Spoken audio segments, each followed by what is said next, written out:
So welcome to Intergenerational Politics with Jill Wine-Banks and Victor Shi, where we host weekly political discussions that are engaging and relevant to all generations with experts on various issues facing our country today. This is Victor Shi.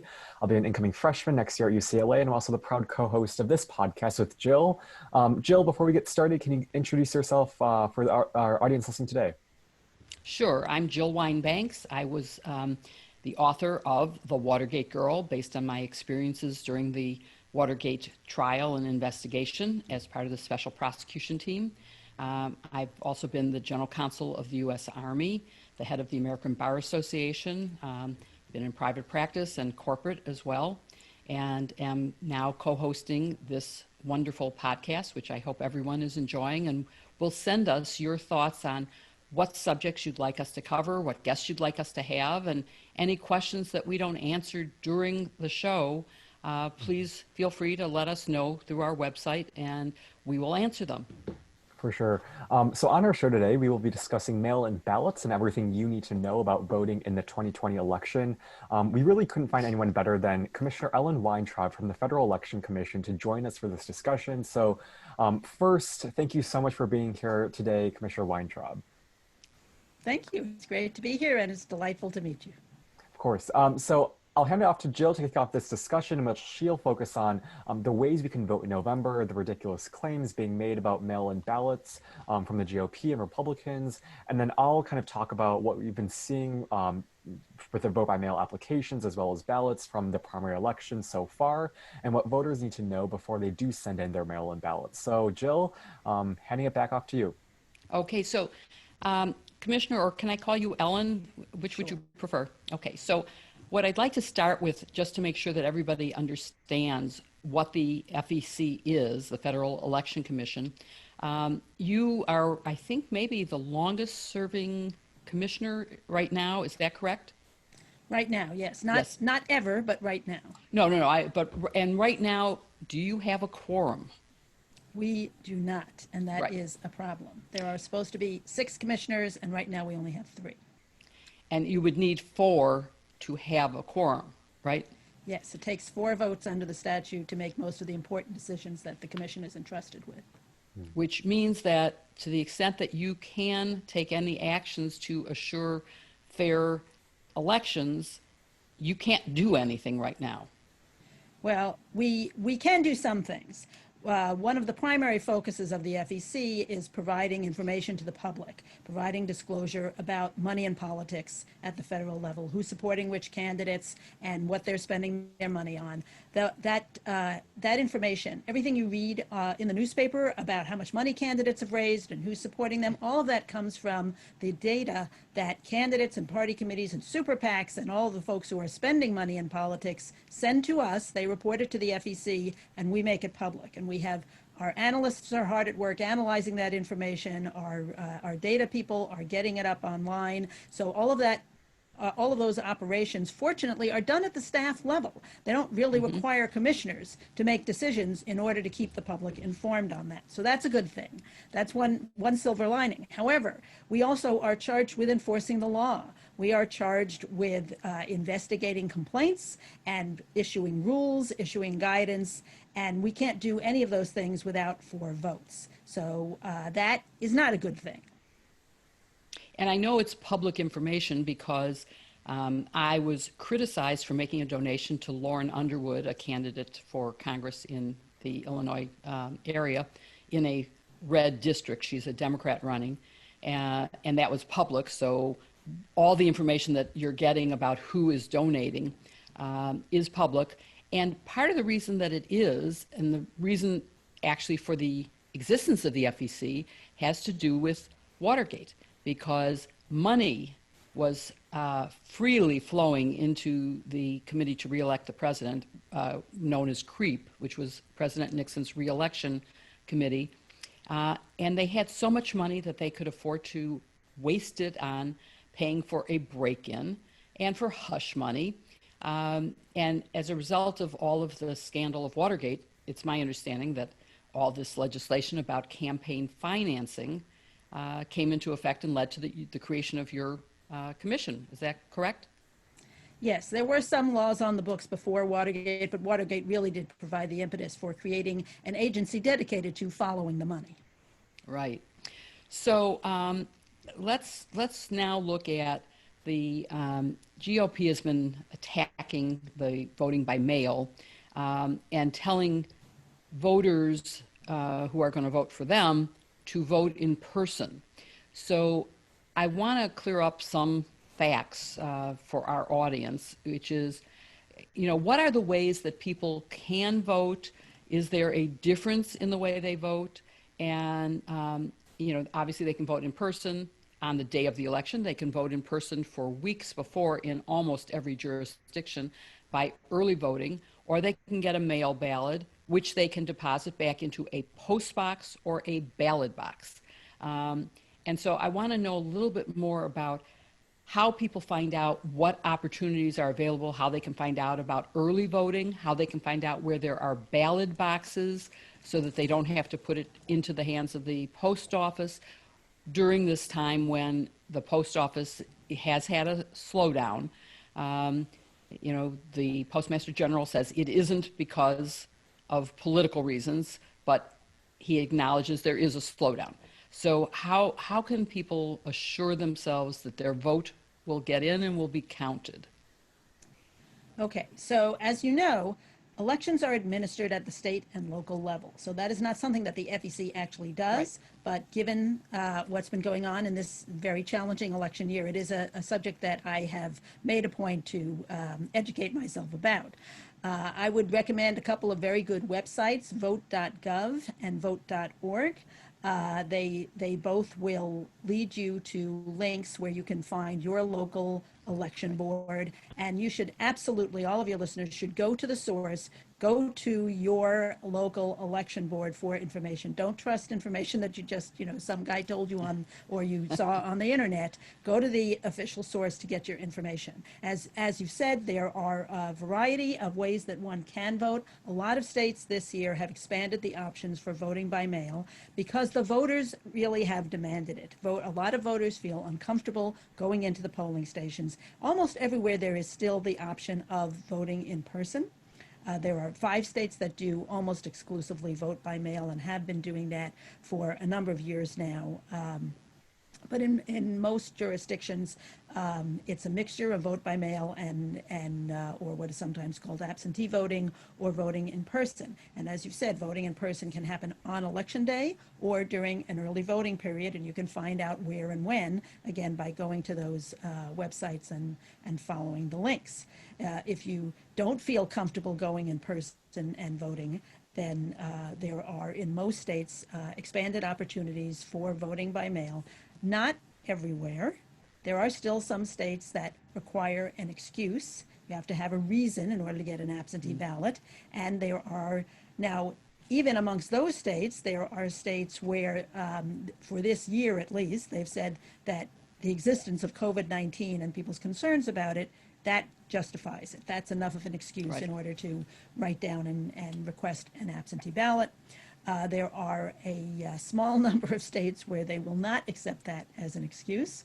You have to have yet another excuse in order to vote by mail. But in those states, I would urge people to take advantage of the opportunities to vote early to avoid the crowds. If you cannot vote by mail, then do vote early so that you can try and avoid some of the crowding situations, and it'll take some strain off of the system on election day.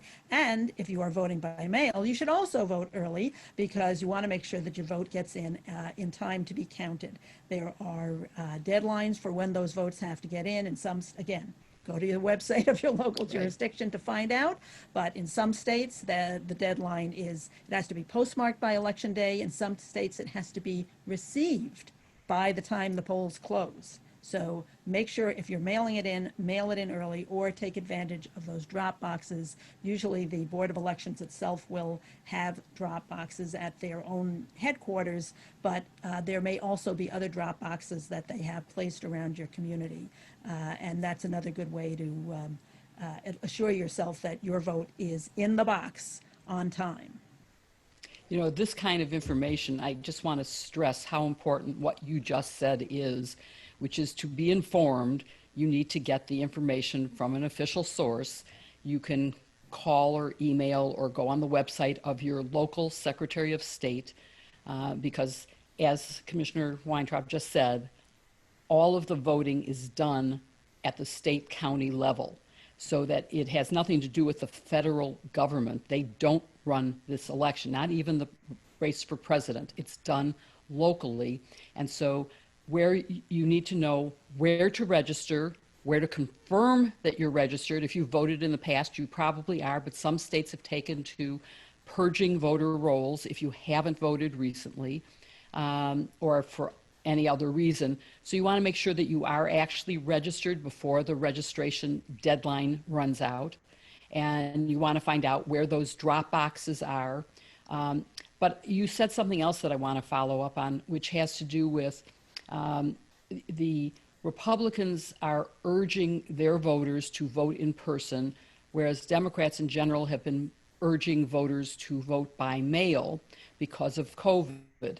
And my concern, as someone who has watched many, many nights of election returns, is that if Republicans do vote in person and Democrats vote by mail, the early returns, that is all returns that are in by midnight the night of the election, for example, are going to show a disproportionate number going Republican.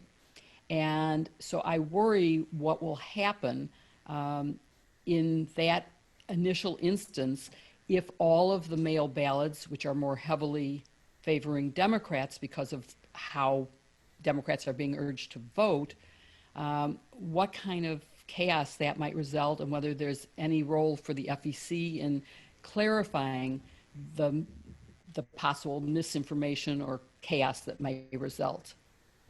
Well, as I said, the FEC doesn't have an official role to play in counting ballots, or all of that is done at the state and local level. But I do feel that, particularly this year, it's important for someone in my position to be countering misinformation that's out there.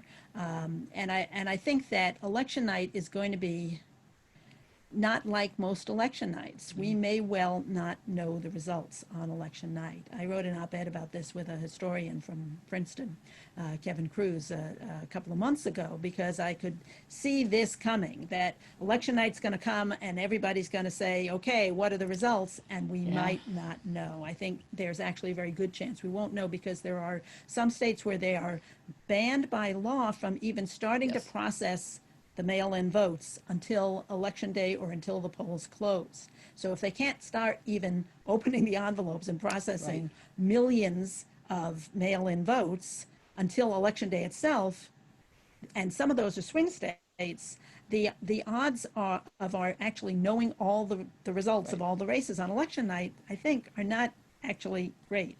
And I'm hoping that the media is going to be somewhat restrained about this. The media has a really important role to play in terms of building expectations for this. So if, they're on election night saying, and when the polls close, we're going to be able to tell you who won, people are going to be confused at best. And what I would really hate would be for people to feel that there was some fraud going on, where as the election officials are doing their jobs and meticulously counting the ballots, which could take time. So the fact that we won't know, perhaps, nobody knows what's going to happen on election night, but I think we have to be prepared for the possibility that we won't know the results on election night. That does not mean that there's anything wrong going on. It means the election officials are doing their jobs. We want everyone's vote to count.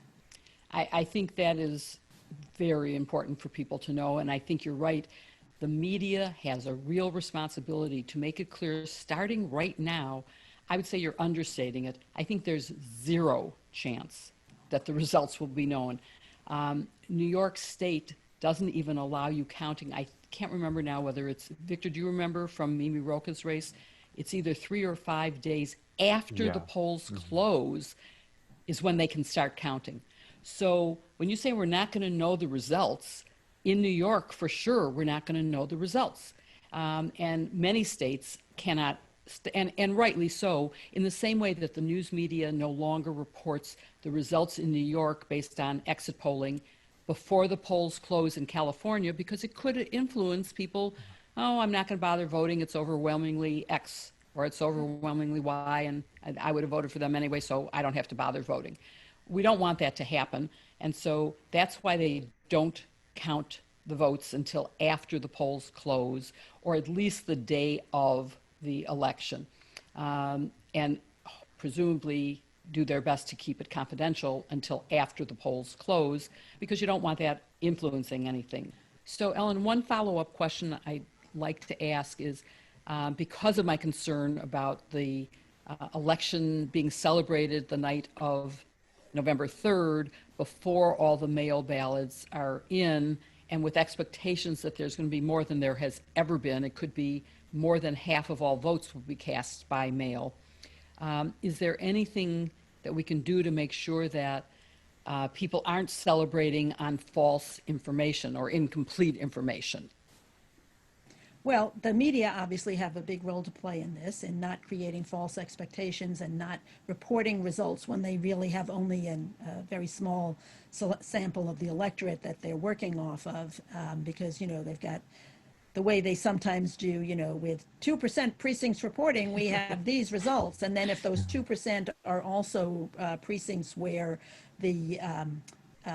a very small percentage voted in person and a much larger percentage voted by mail, that even that is not going to be valuable information. But there's a really good example. There's a way that the local election officials can really help on this, and if they exercise restraint. And there's a great model from Wisconsin. Actually, Wisconsin was not a model primary in many ways, but one thing that they really got right was they held close all of the information until they finished the count. So there were no early results posted. They waited a week. It took them a week to count up all of the mail ballots that came in and to get a hard, firm final result, and then they announced it. And that worked just fine, and everybody just waited and was patient for that week, and then the results came out and they knew who the winners were, and nobody had false expectations in the meantime. Nobody was ginned up thinking that one side won or the other side won. And I really think that's a great model going forward for the fall election, that maybe election administrators should not be announcing results until they really know what the results are. Mm-hmm. That is so interesting, because you're right. It often happens, they'll say 2% of the precincts, and those precincts are a small rural county which is heavily one party or the other, and no city has voted. And so the results will flip completely from the first 5% to the second 5%. That's such an interesting thing that states could do to calm the nation, and that the media could do by warning the nation that there will not be results on November 3rd. That's very interesting. I think these are all really important things that you've said. People must find out when to register, what's the deadline, how to register, how to vote by mail if that's what they choose. And I believe you can ask for a mail ballot and hold it until the day of the election and bring it to the polling place and just drop it off without having to go through being there long enough to actually vote. Or if you see that it's a short line, you could vote in person.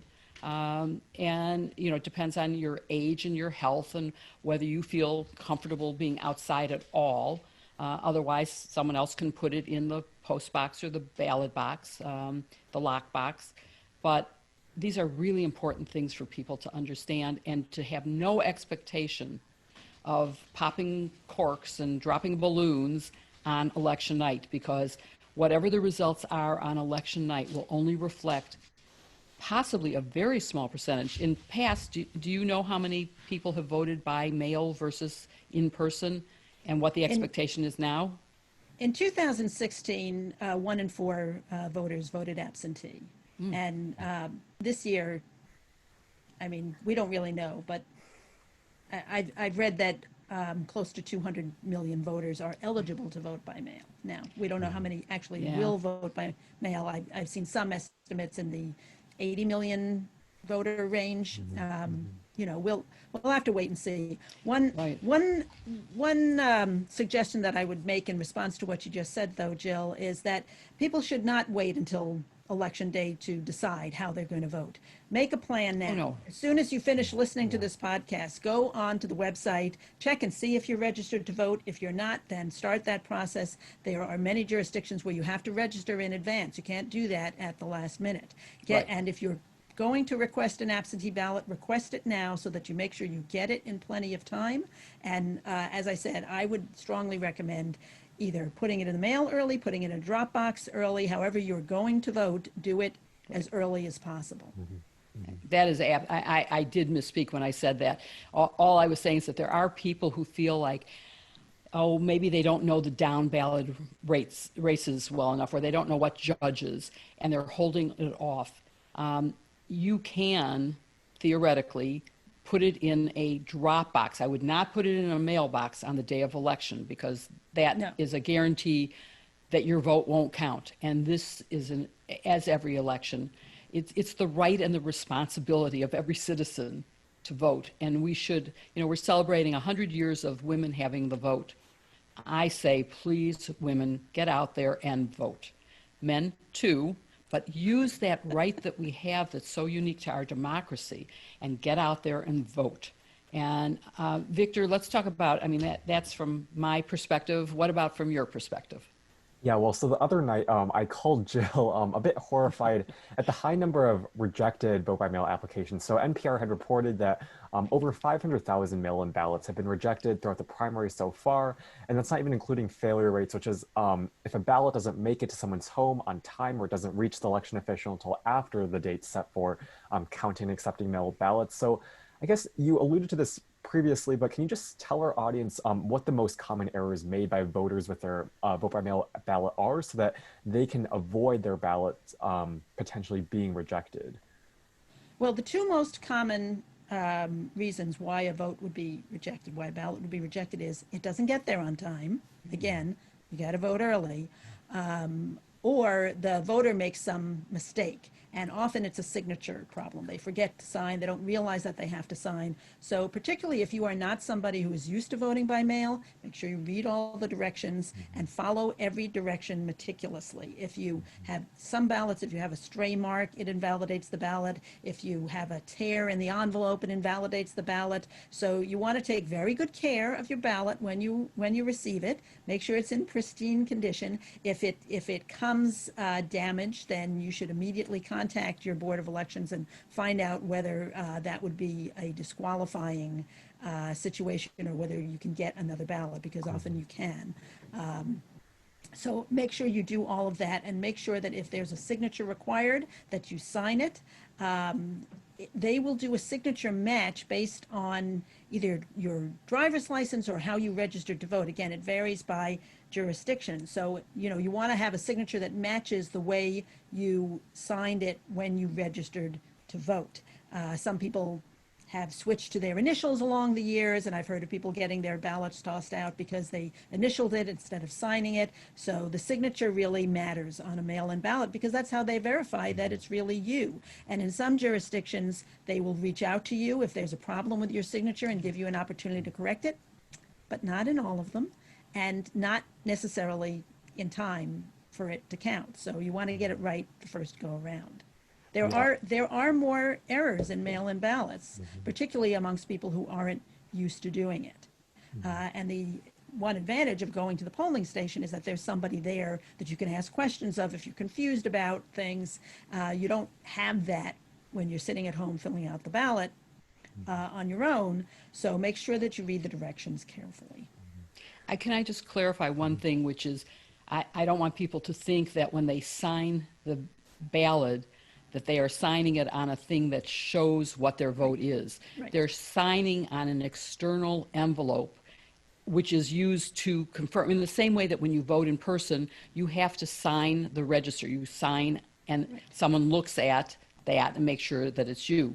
But no one will see your vote. They don't know how you voted. They only see that. And then the ballot, which has the markings of who you selected, goes into a separate thing that no one knows who it came from. They just know that every thing that is put into that box came from a legitimate registered voter, which means there can't be any fraud. Right.